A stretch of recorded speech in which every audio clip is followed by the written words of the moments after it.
Hello, and welcome to Comic Book Herald Live. I'm Dave Busing, founder and editor-in-chief of comicbookherald.com. You are listening to the Comic Book Herald YouTube channel and podcast here on December 7th, Wednesday, New Comic Book Day. We're going to talk about some of the new comics that came out today. Some spoilers may follow. If you haven't read today's comics, I recommend you go and do so. Get in your questions, get in your thoughts. We had a couple weeks off after I had the Kieran Gillen live stream interview here on the CBH channel. That went great. Thanks everybody who was able to make it live and who has listened since. It's a really good one. I think it went quite well. But since then, have not had a single live stream. We had the holidays and then basically no comics. Today was stacked, especially in the back. There was so many comics today. So many comics today. Approximately 74,000 X-Men comics or related stories that we can talk about.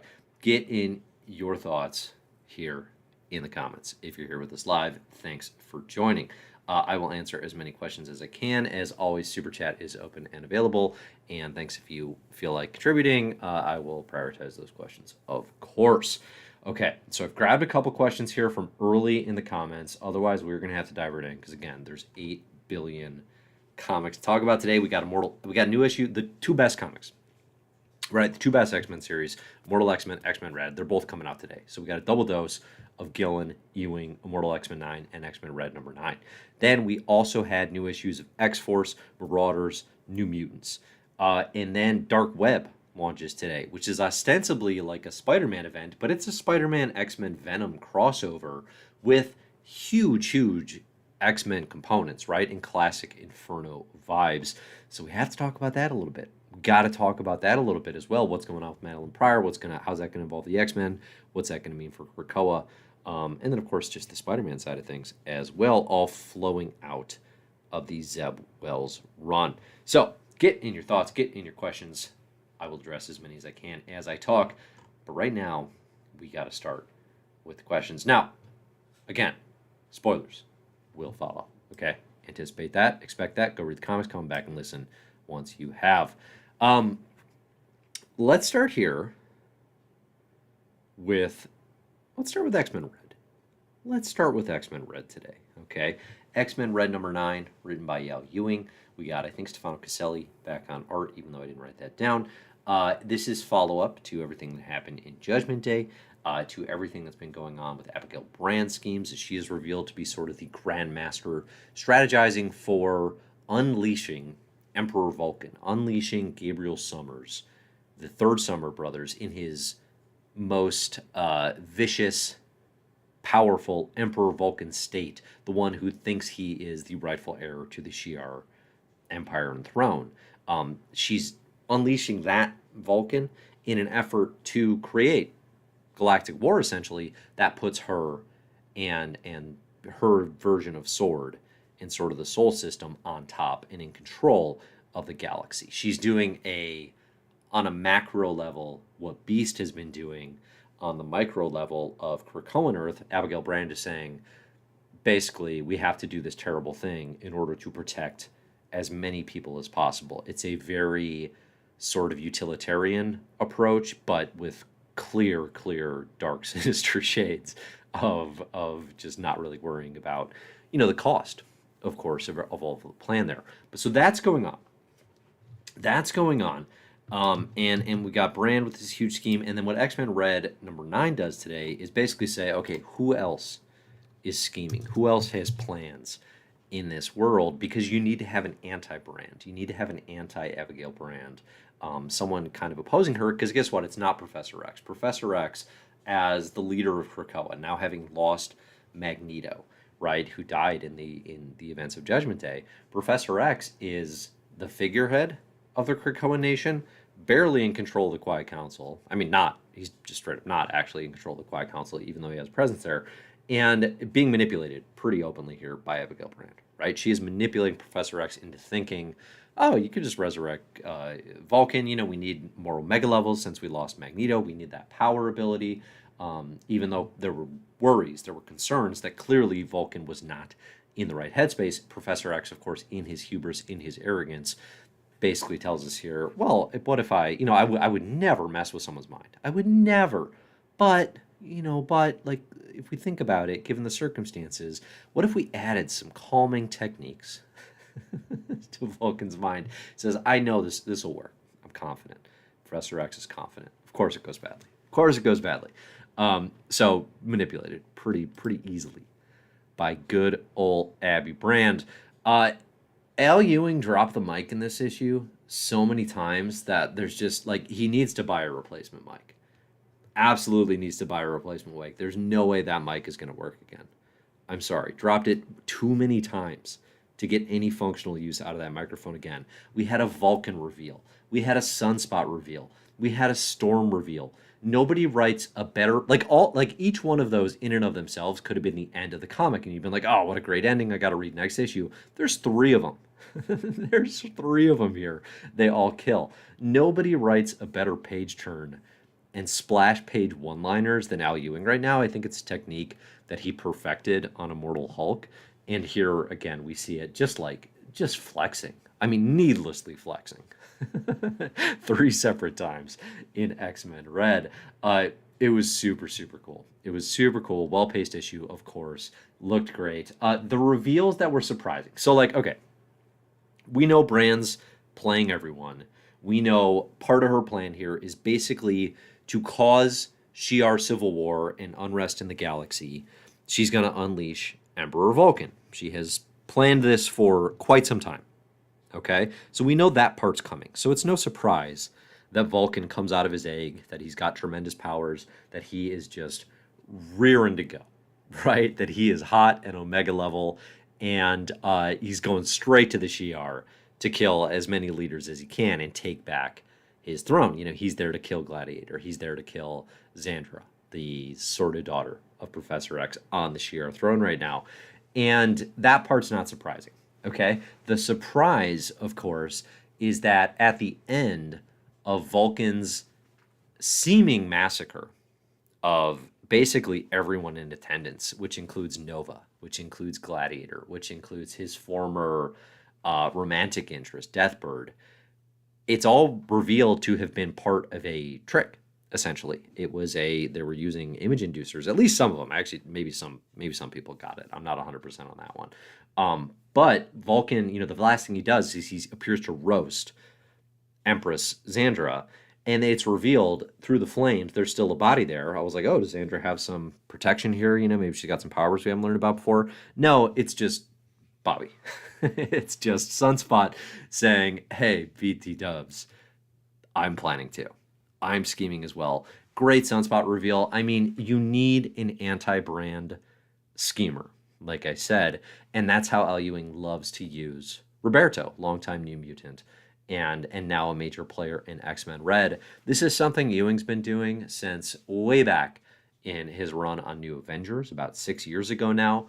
Roberto has a oversized, very strategic role in that comic. It's super fun to see that get brought back here as well. I mean, Roberto Costa is a really fascinating character in the Marvel Universe. I mean, I think it's something that Jonathan Hickman leaned into. It's clearly a character he loves in his Avengers and New Avengers run in the build to Secret Wars, where all of a sudden you had Bobby, seemingly just this kind of like oddball in the Avengers landscape, right? Him and Sam are kind of like, oh, really, them as the Avengers? Like, what a strange choice, here amongst Captain America and Spider-Man and Iron Man, etc.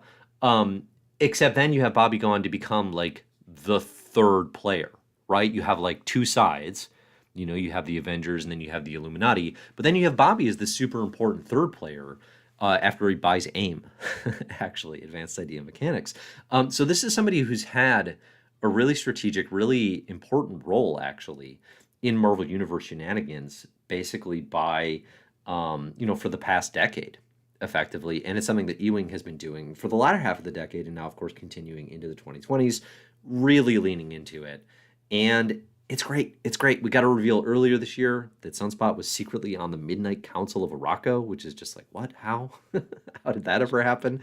And now here he is saying, fortunately, I rule, and tricking Vulcan, tricking Abigail Brand, throwing a wrench into all of these plans. It's great. X-Men Red continues to be just this brilliant X-Men cosmic book that is so needed in this lineup that is so needed in this era. And again, it's like an impossible 1A versus 1B decision, frankly, between Immortal X-Men and X-Men Red. It is not any easier today. Like on weeks when they come out because usually it's like, okay, just X-Men Red came out today. I'd be like, yep, best book. When they both come out, it is like, well, no, like they're both incredible. Like I prefer probably like if I have to pick, I prefer Immortal X-Men's ambitions and kind of structural ambitions, maybe more than anything. It is, just the sort of formalism of what Gillen is doing in terms of, okay, each of the 12 issues are a different POV. And, like today's issue is, well, we're going to get into it, obviously, but like, okay, it's Sinister trying to murder the Quiet Council and all the different ways he's doing that using Moira's. And it just creates these really interesting ways you can utilize 22 or 24 pages or whatever it is in a comic, right? X-Men Red is not doing that, which isn't to say there aren't structural techniques. Like I said at the beginning of this, just celebrating Ewing's use of the splash page and the page turn. I mean, good grief, it's incredible. But it's more classically in the vein of Claremontian, ongoing, interweaving soap, except more cosmic, more political, and, more of the time. More of the time. So yeah, I mean, if you're like, hey, which issue's better? Like, it doesn't matter. We have two dueling aces. You don't have to pick between Kerry Wood and Mark Pryor. You can just ride them all the way to a World Series, baby, and nothing could possibly get in the way of that. Certainly not a guy wearing headphones, listening to the game on the radio, sitting by Moises Alou. Certainly not that. Okay, yeah. I mean, so like, yeah, that's not a ton to say necessarily about X-Men Red, and obviously the most boring, least compelling criticism is just like, yeah, still good. But it's more than that. I mean, it really is. Like, it is a dense sort of cosmic political thriller, and I love every moment of it. I'm super curious to see, because this book's going to get pulled into Sins of Sinister, right? It's going to get pulled into Sins of Sinister, and it's going to become Storm of the Brotherhood, which will be interesting. I'm super excited about all that. But it'll be interesting to see how X-Men Red kind of bounces back out of that. Like, is Ewing going to try and kind of need to resolve these schemes in a way before Sins of Sinister? Doesn't seem like it, So then, okay, are we just going back to them? Like, is it just going to continue? I mean, at some point, it's all building to a really interesting endpoint, I think. But it does feel like, okay, we're kind of in maybe the end game with the reveal of Sunspot, of Brand v Sunspot, v sort of just their relationship with Krakoa, and just sort of the full cosmic side of things. I don't know. Like the future of this book feels like it's probably not X-Men Red. It's probably like ironically, it's more of like a Guardians type book, but obviously Ewing already did that, and that's not what we're going to, I don't think. You know what I mean, though? Like, it's hard to imagine in X-Men Red number 17 where we're still doing Sunspot and Brand scheming against one another with sort of these cosmic pawns at their whims. Not that sounds super unappealing, because it doesn't, actually. I just feel like things are going to be escalating here in 2023 with the fall of X and all that stuff, and it's kind of hard to imagine them playing their games in space and not getting sucked into that. I feel like I would not be surprised if this book ended sooner than later and then kind of did the thing that has happened, I don't know, purposefully or not, throughout Al Ewing's career, which is like, well, and there's a weird 10 issues, now we're on to the next series, instead of just actually maintaining a thing, right? Like, aside from Immortal Hulk, Al Ewing's Marvel tapestry is like all these 12 issue, just like a gazillion of them across various titles. But it's not necessarily like one solid thing that you can just binge. So, okay. But the fact that it's moving at this pace, I mean, like, this is great, right? This was complaint number one, whether mine or otherwise throughout the reign of X, was like, wow, we are stagnating. And then Jonathan Hickman came out in interviews and said, yeah, we were punting the football. And it was like, yeah, it felt like it. Good to hear, because that's how it felt. That is not what's happening at all in the Destiny of X. Like, not at all. Like, story is getting used. Story capital is getting burnt through. Writers are going places. We are doing things with this concept. Thank goodness. Thank goodness. The Destiny of X is very good. It is. It does not have, I mean, it's the same thing I've said a million times. It does not have the promise and sort of the hope of that initial fervor post House and Powers. But I would say quality-wise and just sort of consistency-wise and pacing in terms of moving through story capital, I think Destiny of X is the best of the three waves: Dawn of X, Reign of X, and Destiny of X. I do. I think it has the actual best comics right now. So, you know, it's doing work. Gillen and Ewing are definitely responsible for that. I am, in the interview with Gillen that I did, I believe his answer regarding the end of Immortal X-Men was like, no, I still have plans beyond Sins of Sinister. I don't want to paraphrase this and get it wrong, but it wasn't like, oh, I'm doing this and then I'm done. You know, it was definitely like, no, there are plans, which is great, right? That's good, because the longer Gillen and Ewing, I think, are a part of this X office, the more confident I feel that we're going to continue to get really good comics of this nature. But again, more importantly, even than that, frankly, is that they're going to be moving through what Hickman set up, what House and Powers suggested we could be getting, right? In the pages of Immortal X-Men, we're getting the full Sinister, right? We're getting the whole, hey, there's some cool Mr. Sinister mysteries in this era. We're getting that, okay? In X-Men Red, Hickman set up some weird, wild Vulcan mysteries in the pages of his X-Men run. Al Ewing's doing it. Here it is, fully on display, right? So it's moving. It's moving. It's good. Okay. Let's talk about Immortal X-Men, because that's definitely the other biggest issue. Keep the comments coming. Keep the questions coming. I will get to as many as I can. All right, let's see here. James asked in the super chat, I have to have your thoughts on Professor X in the AOA in the pages of X-Men Unlimited. What are we talking about here, James? Are we talking about the Age of Apocalypse? Like 1995? Age of Apocalypse? Is this something else? Is this, are you talking about the Marvel Unlimited? X-Men Unlimited comics? I have not read the most recent Marvel Unlimited Infinite Scroll stuff. I read the Marvel Voices, the Family Snick stuff that just came out, written by Stephanie Williams. Super fun, super charming. I think a lot of people have been like, hey, there's so many Wolverines right now. Let's do a Family Snick comic. They're doing it. That's great. But I have not been keeping up with Marvel Unlimited Infinity. Honestly, all of my phone screen time right now is completely dedicated to Marvel Snap. I have been so wholly sucked up into Marvel Snapping. If you're not playing this app, listen, prior to playing Marvel Snap, my feedback was, I don't really like card games on phones. I'll sit down and happily play some Hold'em with you. I will enjoy a nice hand of euchre. All that stuff sounds great. But I don't know. Card games on phones didn't appeal to me. Marvel Snap is a blast. I love it. I'm addicted. Listen, if you want to snap, if you want to talk snap at the end of this, we can just go snap all day. It is consuming my life. You will know if you're playing me. You will know if you're playing me on there, because my username is, of course, Comic Book Herald. And yes, I'm seeing now, I'm looking at my phone, actually. Okay, so we got an AOA story going on in the Marvel Unlimited Infinity. All right, I'm checking that out. I am checking that out. Thanks for tuning me into it, because I definitely need to read that one. I will address that question once I catch up. But again, if I'm snapping, I don't know when that might be. I truly do not know when I could have time. Okay, let's see. Marcus has a question here. Hey, Dave, I know it's clouded in mystery, but what's your guess on Destiny's endgame? Since she seems to have Sinister acting according to her interests, even with the Moira clones resetting things.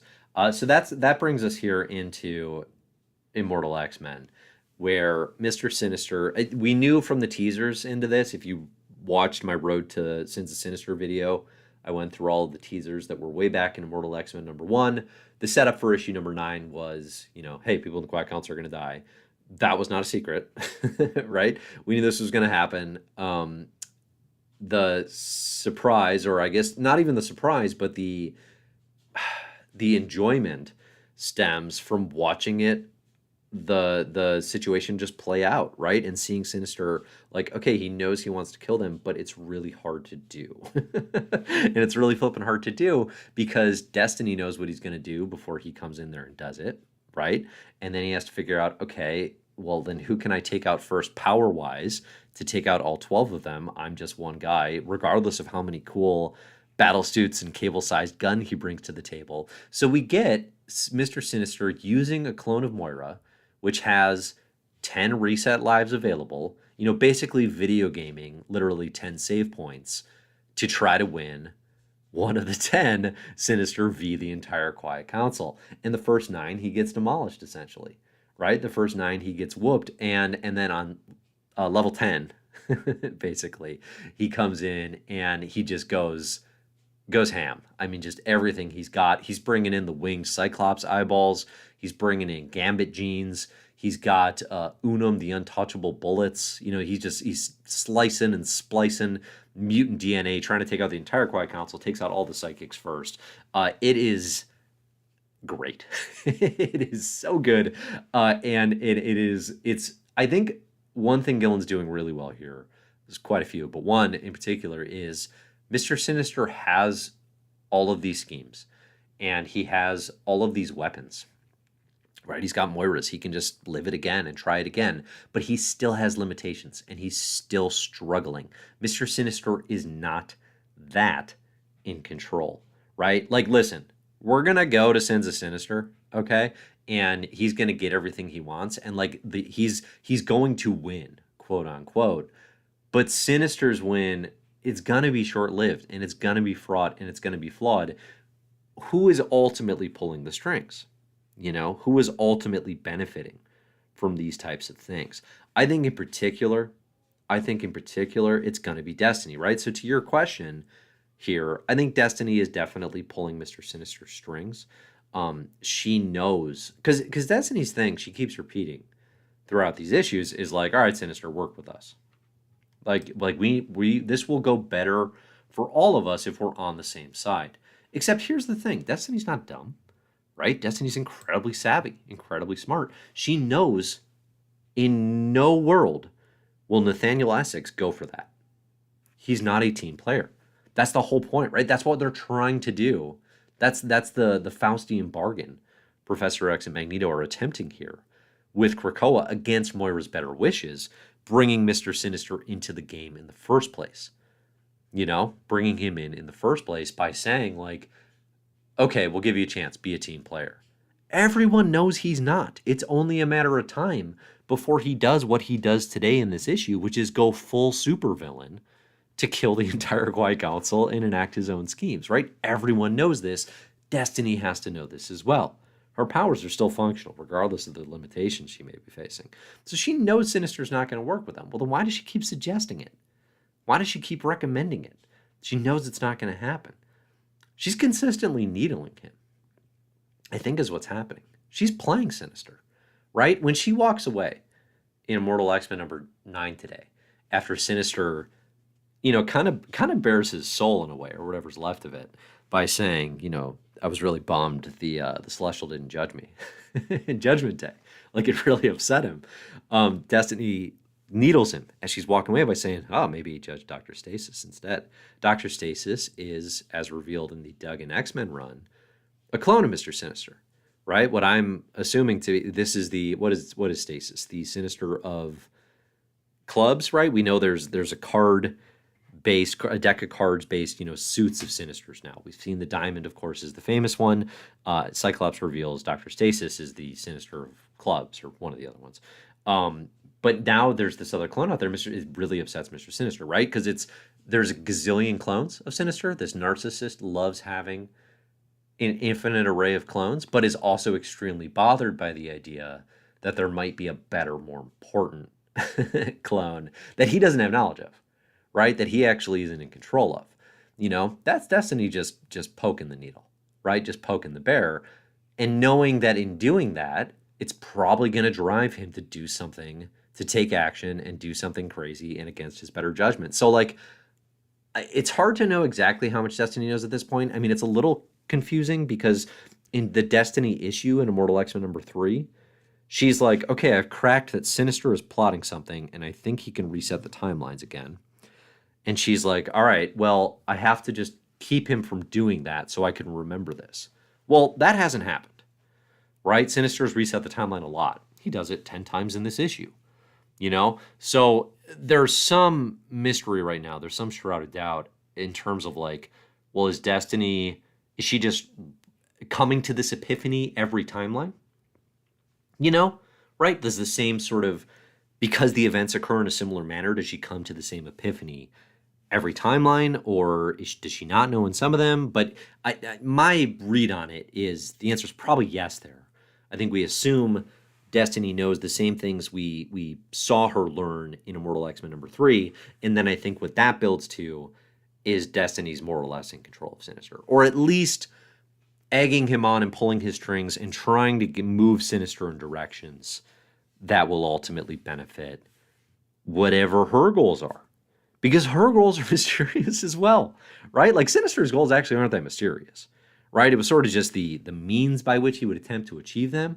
But what Sinister wants is a world in which everything is Sinister and he's in control and he has the most power, right? Classic supervillain stuff, you know, in a lot of ways.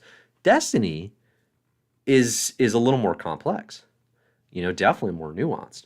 I mean, I think probably the biggest thing for Destiny is how do I get to a future where Mystique doesn't die? Because in all the futures she saw, Mystique actually doesn't make it, right? So in some way, I don't doubt maybe there's some sincerity in Destiny thinking like, hey, maybe the only version where Mystique survives is when it's not Sinister versus Destiny, but it's Sinister and Destiny together. But right now, obviously, that seems incredibly unlikely. It seems incredibly unlikely. So that was a long answer, but hopefully it addresses, you know, some of what you're getting at there. I think it's an important question. Another question that popped into my head, okay, and I would say it's probably the most important thing in this issue, actually, in Immortal X-Men #9.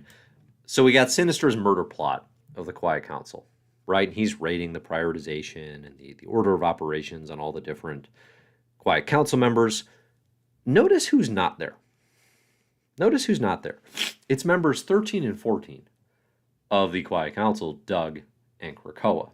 Not mentioned, not present, not accounted for, really in any capacity. Okay? Kind of just not around. That is notable. That does not feel like an accident, if you ask me. It kind of makes me wonder, too, if Sinister, like, almost wants the pit, right? Like, does he almost want to get thrown into the pit and then scheme with Krakoa on his side? You know, it makes you wonder. It makes you wonder, because not accounting for Doug and Krakoa is kind of the ultimate undoing of, or at least it can be. I mean, in some ways, it's the undoing of Moira. A lot of things are there. But, you know, it's a player they're not expecting. It's a player they're not expecting. It's possible Sinister's overlooked that, but it kind of feels more likely to me that it is a intentional, notable omission for great purpose, was my thought there. You know, to not have them around at all feels like, oh, okay, that's going to matter. That's going to matter. Now, I think the teaser for Immortal X-Men #10, if I remember correctly, was basically finally somebody deserving gets thrown into the pit. Well, where we leave off here at the end of Immortal X-Men #9 is half the Quiet Council has been killed or I think killed. I can't think of another word for taking off the table, but, you know, I'm pretty sure he kills them. There's 6 left, you know, kind of led by Kitty here in terms of like, all right, we need to go find Sinister and throw him in the pit. Who else could it be that would be getting thrown in the pit? You know what I mean? Like next issue, like, is it these 6 mutants who survive actually capturing Sinister and tossing him in the pit? Is that what he wanted all along? Was to not actually, like, it doesn't matter to him if he actually kills everyone on the Quiet Council. He just had to take out certain individuals? Or did his plan go wrong? Because we kind of know it didn't, because Sins of Sinister is coming. Right? Like, he didn't fail in whatever he's trying to do, or at least he's not going to, because we are going to get to Sins of Sinister. Nobody else is going to set that up. You know? So I'm curious. I feel like the next issue could easily be Sinister interacting with Doug and Krakoa. I think that would make a lot of sense, because that's a piece of the puzzle that really has not been accounted for yet, and it could help us get to, kind of what the biggest question right now in terms of the mechanics of everything, which is, okay, how does Sinister actually win? Like, what does this actually look like? Because imagine he kills everybody on the Quiet Council, like he's ostensibly trying to do here, right? Well, then what? Then what? All of mutantdom is going to be like, oh, Sinister's the only one left. Okay, he's our king now. That's not happening, right? And if that doesn't happen, what kind of power does he have?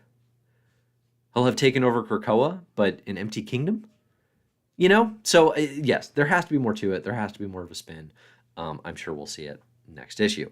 I was kind of hoping here in this issue so this is like, it's the Kate Pride narrated issue.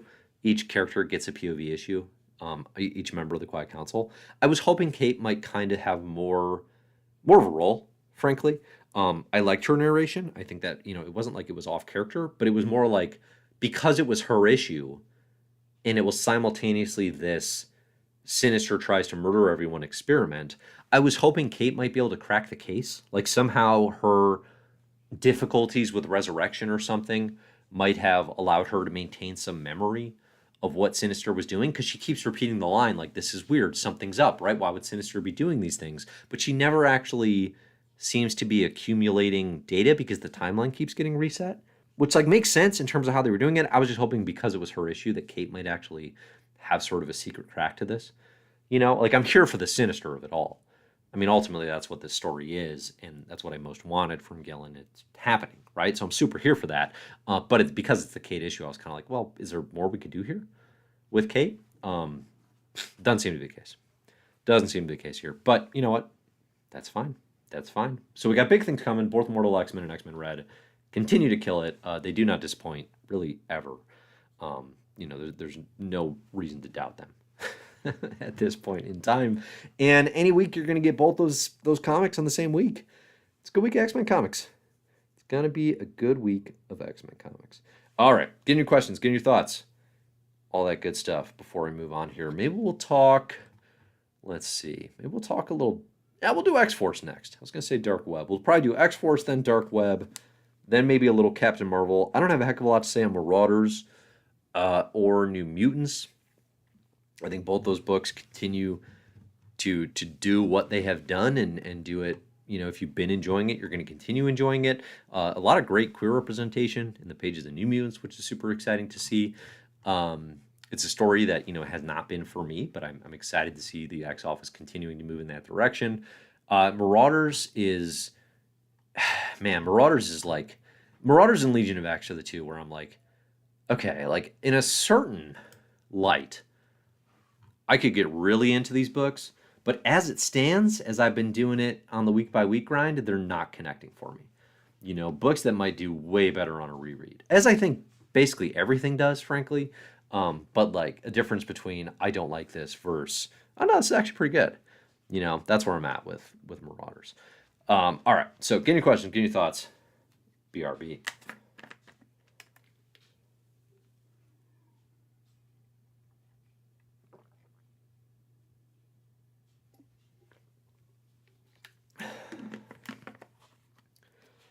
Let's see. Okay. Let's see. Ace says, Dave, Sinister only wanted to kill Hope and survive. I think just initially. I didn't read that to be like the only thing he wanted to do. Which does also raise the question then too, like Sinister, he was like, I have to get Hope on the council. But then why? Why, if then ultimately you're going to have to kill her first in order to make it through this gambit, this gauntlet you've put yourself in. Yeah, all right, fine. Let's answer the Marauders question. I was wondering if you could explain to us what has been going on in Marauders. The story sounds insane, giving a wild origin to Sublime. And yeah, spoilers, there's a Strife twist today, but what is going on? Again, I'm not keeping up with this book closely. This is a skim for me. I mean, it sounds like the most Steve Orlando book possible, where you have Grant Morrison concepts and 90s relics being resurrected. Um, Listen, if somebody says you got to read Marauders, or if it pulls a Legion of X and it's like, hey, this character that's been introduced is actually super important to the connective tissue of the X-Men, I'll dive back in. But in the meantime, no, I'm not super caught up, so I cannot explain that very well. I promise I can't explain that very well. All I can say there is, if you want to know what's up with Sublime, read your Grant Morrison New X-Men. We're just reading that right now, actually, as part of the My Merle This Year reading club. So you can check that out if you want to hang with us and hear about Morrison quietly on New X-Men, which, boy, does that hold up. Boy, does that hold up. Great X-Men books. Man, it was amazing. I was reading through Grant Morrison's manifesto that they wrote before taking over New X-Men, and it is so prescient, and it is also clearly so influential on what Hickman ultimately went on to do with House and Powers. It's like stuff that you knew Morrison was a major influence. Obviously, there's a ton of their work just in the pages of House and Powers and just the stuff they reference, and the No More and Cassandra Nova doing the genocide and all that stuff, right? Obviously, that's like X-Men continuity that's getting pulled in, but just like the approach to X-Men comics, Morrison's worldview on all that, so influential, so influential. If you haven't read New X-Men, definitely worth it. Okay, let's see.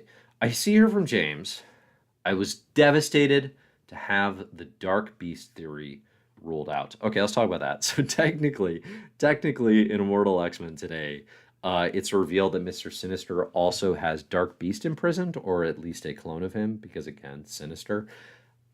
We also see in the pages of X-Force that, of course, Beast himself at this point is like actively more, or at least just as evil as Mr. Sinister, right? Like, there is no separation right now between the ends justify the means Beast versus the worst villains in mutant history.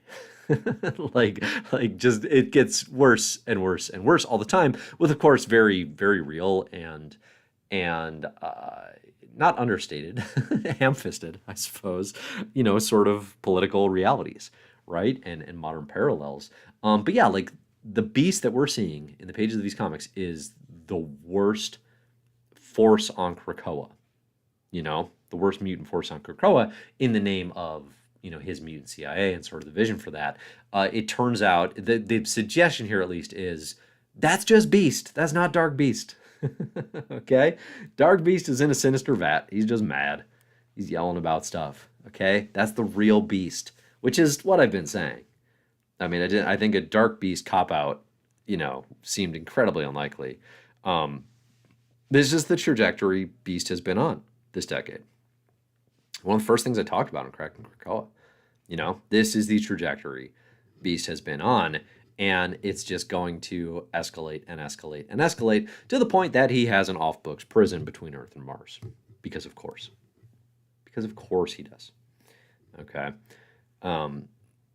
So yeah, probably not Dark Beast. Probably not. All right, let's see. JJ asks, since Axe is over, was there any Eternal book announcement for 2023?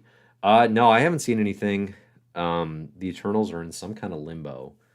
I mean, it definitely sounds like it wouldn't be Gillen returning to it, so I can't imagine they leave him off the table forever. But no, I mean, the Eternals seem to be frozen. Which what a journey. What a journey for the Eternals, right? Kind of the forgotten franchise, but there's an MCU movie coming. So, okay, let's resurrect them with Kieran Gillen and Esad Ribic. Oh, wait, they're doing one of the best Marvel series of the past 2 years. Okay, let's give them a full-on Marvel Comics big ol' summer event, and then just like, all right, you had your time. You had your fun. We'll hear from you again next time a movie's announced. Which, who knows, right? With that one. Who knows when that baby's coming. Okay. Baku Blade asked an interesting question here, which is, wouldn't Sinister make Sinister clones of the Quiet Council and rule Krakoa that way? That would actually be pretty smart. I don't see any reason why that couldn't work aside from, sort of the Madeline Pryor of it all, where once that clone gains agency, they're going to come for you. They're going to come for you, M.R. Sinister. Okay. What were we going to talk about next? X-Force, we just talked about it. Beast, actively evil. Beast is the worst. This run is not, like, super important to me at this point. I don't keep up. It's a skim for me. But the development of Beast is, I'm interested, at least. It is one of those things, too, where it's now like, you are thoroughly into a corner with who Beast is and what this vision is. Where do you go from here? What do you do with this? Because it has been slowly escalating for 3 years now. I mean, this issue ends with Beast in cuffs as taken in by Domino and Omega Red. So, like, we'll see if that leads to anything. I'll believe it when I see it. Okay, let's talk about Dark Web. Dark Web is a mini event. It's a crossover between X-Men, Spider-Man, and Venom. It launched today with, technically there's prelude stuff previously. Basically, it's an extension of Zeb Wells' Amazing Spider-Man run. If you've been reading since Spider-Man Beyond and with the more recent Amazing Spider-Man run with John Romita Jr., this is an extension of everything that happened there with Ben Reilly and his girlfriend, fiance maybe, Janine, now known as Hallows Eve, apparently. The crossover, the X-Men side of things, is... So Ben has become the dark, wants revenge clone, as happens about once a decade. Okay, we've been here before with good old Ben Reilly. He connects with the other world's, sort of loneliest, most badly wants revenge clone, Madeline Pryor, who has taken over Limbo. Or not even taken over, was handed the reins to Limbo at the end of the Vita Ayala New Mutants run.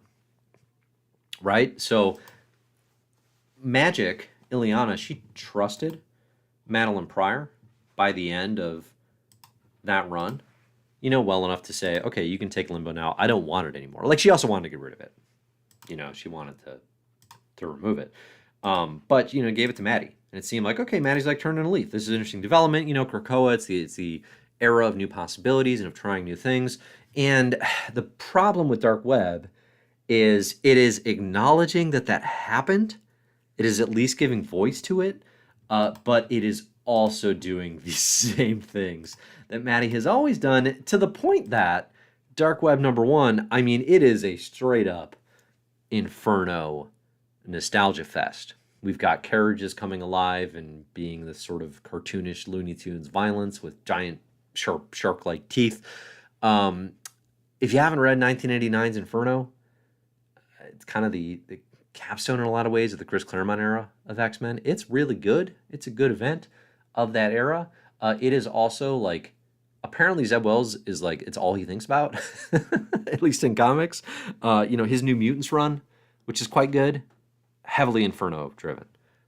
Hellions, with Maddie, heavily Inferno-driven. And now here we are with Amazing Spider-Man and Ben Reilly and Madeline Pryor, and we're heavily Inferno-driven. This one does not feel unique in disappointing ways. I mean, this was the big launch issue, right? And I think it's playing some cards a lot too close to the vest, because I think you actually need to reveal here what's different this time. What does Maddie actually want? Is it just the revenge of the clones with a semi-brainwashed Venom? That is definitely going to send a bunch of short-sighted fans into an uproar. Flipping guarantee that. Okay? This book ends with Venom swinging off and talking about eating Spider-Man's brains. So throwback to classic monster Venom, as opposed to what Eddie Brock has been for the last who knows how long, number of years. And listen, it's not going to last, everybody. Calm down. I don't know who you are that's getting upset, but I guarantee people are getting upset. Like, oh my gosh, they're bringing Venom back to that. They're not. They're just going to do it for like 3 issues in Dark Web. And then Al Ewing and Ron V are going to do whatever they're doing in Venom, a run I can never quite get into. Okay, but yeah, I don't know. Like this did not hook me on what this event is going to be. Kind of a bummer, actually. Um, all the Ben clone stuff, it just feels like we've been there. All the Maddie clone stuff, it's like we've been here too. Like I've been down, I've been to both these restaurants, and I didn't like them that much either time. You know, I'm not coming back. You know, so all right, let me know if you have any thoughts, if you have any questions, any ideas there. But otherwise, we're here at the end. We're here at the end of the day. Now, I should mention here too, we do actually have an X-Men crossover also going on in the pages of Captain Marvel. The last couple issues, Captain Marvel 43 to 44, is what are they calling it? The Revenge of the Brood. So I mean, these were like more or less X-Men comics to a degree, written by Kelly Thompson. It's then going to spill into the actual Duggan X-Men run and kind of carry over as a crossover that way. So far, solid. If you're familiar with Carol and the X-Men's, kind of the original Brood saga, I think it's Uncanny. I'm gonna guess like 160 to 164. Maybe it's right before that, because maybe that's when Professor X gets Queen brooded. It's right around there in Uncanny X-Men. It's Brood stuff, and I guess the most interesting question for sure, is why are the Brood lashing out like this? What's up with King Brew? Haven't seen King Brew doing anything in a while, right? Let's get some answers, get some updates on that. That's what I'm here for with this arc for sure. All right, Banksy asks, what is Extreme X-Men? I think it says right on the tin. It's the X-Men, but extreme. This is a Chris Claremont project. The miniseries that is coming out currently, a first issue launched today, is a nostalgia project. It is not set in current continuity, much to Senor Claremont's chagrin, it seems. Extreme X-Men launched in 2001. The first issue is actually where we learn all about Destiny's Diaries. It then continued to be an X-Men comic that was happening while New X-Men was making X-Men good again. And this is a callback to that. I don't know. It could be fun. It could be fine. I'm not the type of reader who is interested in any way, really, for these flashback series. Claremont did a Gamut thing. Like, I don't know. It could be awesome. Might be. I read Jam DeMatteis's Ben Reilly flashback. Really well done. It is. But I like new stuff and new ideas in these spaces. And it's kind of, I don't know, I just get weird vibes from Marvel. Like, on one hand, it's great. Like, get these creators paid, right? They've done all this work for your franchises in the past. Like, keep giving them work, keep getting them paid. That's awesome. I love that. On the other hand, it's weird to me that they just keep siloing them in, like, an old folks' home. Like, that doesn't feel quite right. But that's what Extreme X-Men is. Okay. We had another question. One last question. Talk about Darwin. I got news for you, Ace. That's not a question. It's a command. Darwin. Okay, right. We didn't talk about X-Men. The conclusion of the Forge into the Vault arc. So, I mean, basically the long and short of it there was, well, I mean, it was real disappointing. Like, man, those Vault issues were good in the Hickman run. Arguably the best of that entire run. And then we get the Duggan Super Team version, and it's like, oh, man. Oh, we had it good. We had it good. But, yeah, I mean, basically the reveal here, fact-wise, is there's two Lauras. Okay? Laura never died in the Vault. So we have old woman Laura still around. Love Sync. The resurrected Wolverine, young woman Laura, she's on the X-Men. She's still around. And we also now have two Darwins because one was resurrected, but the other one is staying in the Vault. He wants to stay and hang out in the Vault. So that's what's going down with Darwin. It creates, I guess, what we had before Secret Wars, where you had Logan and Old Man Logan running around in the same space. Actually, I guess you didn't really have that as much because Death of Wolverine happened right before Secret Wars. So you kind of just had Old Man Logan until Wolverine came back. But now we got an old woman Wolverine and a Laura Wolverine. I don't know why you would do this, honestly. I don't know why you would go this route. Keeping Darwin in the Vault, that's interesting to me. To have this mutant living in the Vault, like, I don't know, learning from them, scheming, maybe empathizing with their ways. I don't know, right? Like that Darwin can come back and be interesting in a story that is some sort of confrontation or showdown between the Vault and mutants. But the Wolverine stuff is just like, man, we have been down this road as well. I guess that's what I'm saying today is like, listen, you go down these roads too many times, you just can't you just can't get into them the same way, right? My knees hurt, man. I'm getting old. Like I've seen this story. I don't want to do it again. Lucas asks, so have we seen Darwin since his resurrection in the Hickman Vault issue? I don't think we have. I don't think we've seen Darwin anywhere. I listen, I don't want to go into the whole like yeah, I mean, I don't think we've seen Darwin do anything. So, listen, whatever sets up Darwin actually having a role in a story, I'm here for it. I am here for that. Okay. Final call for questions. Let's hear it.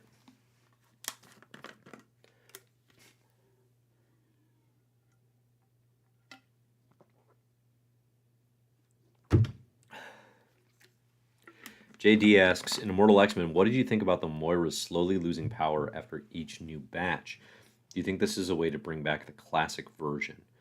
No. I saw it more as Gillen putting some limitations on Sinister's automatic reset button. In a way that makes sense. You know, we know the original had 10 lifelines. It makes sense that the clones would also lose power. Like, if Sinister can just do this infinitely forever and ever, there kind of is no stopping him. And I think this way you put some limitations on it that at a minimum leads to a structurally interesting comic book, right? Where you have 10 shots at this. But I also think realistically what it does is it says, okay, yeah, Sinister's not, he doesn't just have endless opportunities, right? He has to pull the trigger on some of these things because otherwise he can just experiment forever. So I see it more as that. Let's see.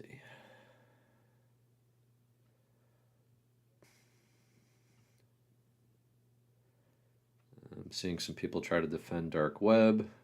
Not working for me. Nice tries. Dave, who do you want to be on the X-Men team when they do another Marvel vote in 2023? Let's see. How about Ram V and Joshua Kassar? How about that? That's my X-Men team. Okay. Feels like we're here. Feels like we're here at the end of things. Thanks, everybody, for joining. Really appreciate it. Again, I will be back whenever the comics are good. I'm just going to pull up here. What do we got coming next week? Should we also expect good comics again? A week from now. I don't remember because we got Christmas coming up, and obviously, kind of publication calendars tend to get quieter at least around that time. Let's see. We're going to have an Amazing Spider-Man issue of Dark Web. We're going to have Dark Web X-Men. We're going to have Legion of X number 8 with a big old Mother Righteous cover. Ooh, I don't know. I don't know if this feels like a stream week. We'll have to see. I'll have to see if anything jumps at me. I did not read FF number 2 yet. I didn't read the new Finesse 4 number 2. I definitely will be. I'm excited about this run. But no, it's probably not going to be a weekly thing for me. I'll probably just read the arc when it's, once it's all up on Marvel Unlimited. Yeah, all right. That does it. Yeah, thanks for joining, everybody. I got, let's see, I've got the best comics of 2022. You can see the whole list over on Comic Book Herald right now. It's probably my favorite annual best comics list I've done since I've been running CBH. I'm probably going to have a video up on that of like my top 10, I would guess. I'll do, but you can see I have 35 picks right now up on the website. Just go to Best Comics 2022 and of course find Comic Book Herald and you'll see that whole list. I've got a top 10 right now that is inclusive of both Sabretooth and I'm cheating by combining Immortal and X-Men Red. Those are in like the 5 through 10 range.